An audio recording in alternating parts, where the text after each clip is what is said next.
तो सीता जी बोली, द्वापर में आप कृष्णावतार धारण करेंगे और हमने सुना है कि वो कृष्ण स्वरूप बड़ा सुंदर होगा।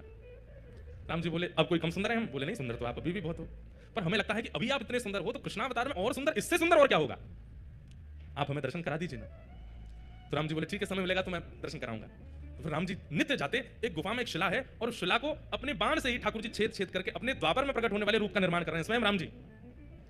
आहा, कोई मूर्तिकार ठाकुर जी का रूप बनाता है समझ में आती है, पर स्वयं ठाकुर जी ही अपनी मूर्ति बना रहे हैं, ये कितनी अद्भुतता है। हमारे चित्र बना के कितने सारे बालक लाते हैं, पर अपना चित्र बनाने की कभी मन में सोची भी नहीं। और कोई व्यक्ति अपना चित्र क्यों बनाएगा, लेकिन यहाँ श्री राघव जी अपना चित्र बना रहे हैं।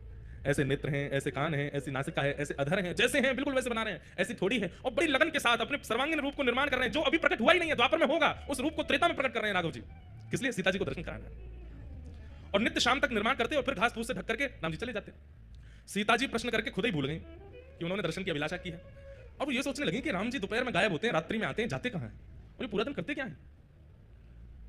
एक दिन सीता जी के मन में आई कि मैं चुप के देखूंगी ये कहां जाते हैं। पीछे पीछे जाकर के देखा तो विशेष गुफा में जाते हैं और शाम तक वहीं रहते हैं, फिर आते हैं। तो जैसे एक दिन राम जी सुबह स्नान ध्यान और अपने संध्या वंदन के लिए नदी तट पर गए तो सीता जी पहुंच गई उस गुफा में।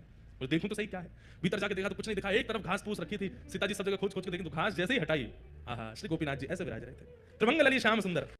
राम जी तो सदैव ऐसे रहते हैं, सीधे खड़े रहते हैं, एक हाथ में धनुष, एक हाथ में बाण, और एक हाथ में धनुष, दूसरे हाथ से आशीष, यही मुद्रा रहती है राम जी की।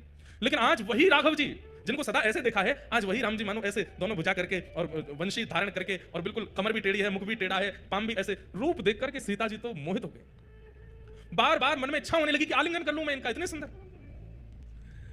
मन में ऐसी भावना आने लगी कि ये यहाँ पर घास फूस में ढके बैठे हैं, इन्होंने पता नहीं भोजन भी किया होगा कि नहीं, इन्होंने जल भी पान किया होगा कि नहीं। सीता जी तुरंत दौड़ करके गई, पत्तों के दोना बनाए और उन दोनों में कुछ फल अमनिया करके, एक पात्र में जल लेकर के, कुछ पुष्पों के हार बना करके और सुंदर सब सामग्री लेकर के आई। आकर के श्री गोपीनाथ जी को तिलक किया, सुंदर पत्रावली का श्रृंगार कर दिया, गले में माला पहना दी, सर्वांगीण अंग में चंदन अर्पित करने के बाद में भोग पधरा दिया और भोग पधराने के बाद में आरती कर दी।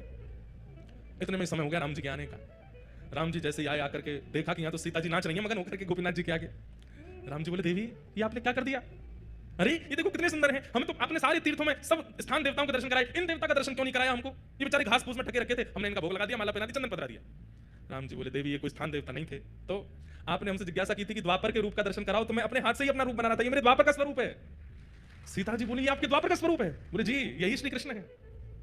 सीता जी तो भाव विह्वल हो गई, बोले कि आप वचन दीजिए। बोले क्या? आप अकेले नहीं आएंगे द्वापर में, द्वापर में एक रूप से तो मैं लक्ष्मी ही आपकी पराम्बा जगदम्बा रुक्मणी बनकर के आऊंगी, पर इस रूप का आस्वादन करने के लिए आपको मुझे पूर्व में भी बुलाना पड़ेगा।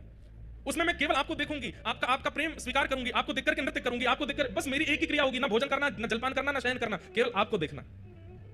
तब राम जी बोले, ठीक है, आप ही साक्षात किशोरी जी के रूप में प्रकट हो जाना, श्री राधा रानी बनकर के आ जाना और मेरे रूप लावण्य का खूब सुख लेना।